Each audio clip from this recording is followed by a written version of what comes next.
Hi there, welcome to this week's Weekend Warrior video. I'm Mike Watchmaker, National Handicapper for Daily Racing Form. The three stakes races I'm going to talk about this week include two from the fairgrounds. One is the Risen Star Stakes, the other is the Fairgrounds Handicap. And I'm going to talk about one of the several stakes on Laurel's card, that being the Barbara Fritchie. Let's begin with the Risen Star, and the Risen Star is the first prep race that we've seen this season, offering 50-point winner.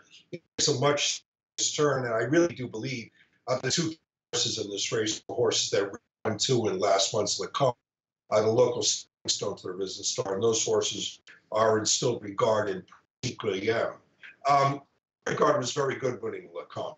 He was relatively close to what I thought was stronger pace, and he drew off and won convincingly. It was a solid effort on his part. The only quibble I have about his performance is, as strong as it looked visually, it really didn't match up against the clock, and he only got a 92 Beyer speed figure, which is, kind of pedestrian for top-notch Kentucky Derby prospects, but still, in still regard, was really, really good winning that race. That said, I thought Principe Guillem was very good, finishing second in that race. So good, in fact, that I think he's got an excellent chance to turn the tables on in still regarded in the Risen Star, and that's what I'm going with.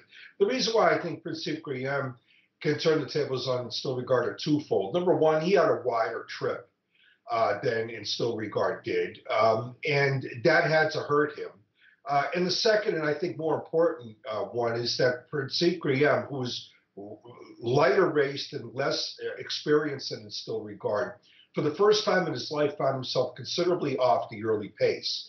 In his first two very impressive career wins, Principe Guillem was in control of the early pace, but he's well off the early pace, and still, he fought on gamely despite a wide trip and losing considerable ground to get second money. I think he's going to be much, much better for that experience. I think it's going to really toughen him up, and I think he's going to be a significantly improved horse going forward just for the benefit of that experience. So I'm looking for Principe Guillem to turn the tables on its still regard in the Risen Star.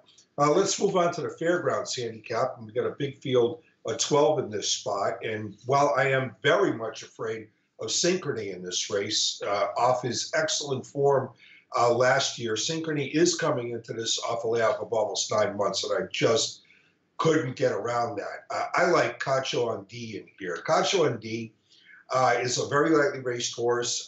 He recently made his U.S. debut off a near 23-month absence after winning his first three career starts in his native Argentina, including the Group 1 race. And he made his U.S. debut in an allowance race at Gulfstream Park, and he did not have the best of trips. He was bottled up on the inside, coming down the stretch, and while he was bottled up and crying out for racing room, the winner had a clear outside unobstructed run and got the jump on Cacho on D and was able to get the money.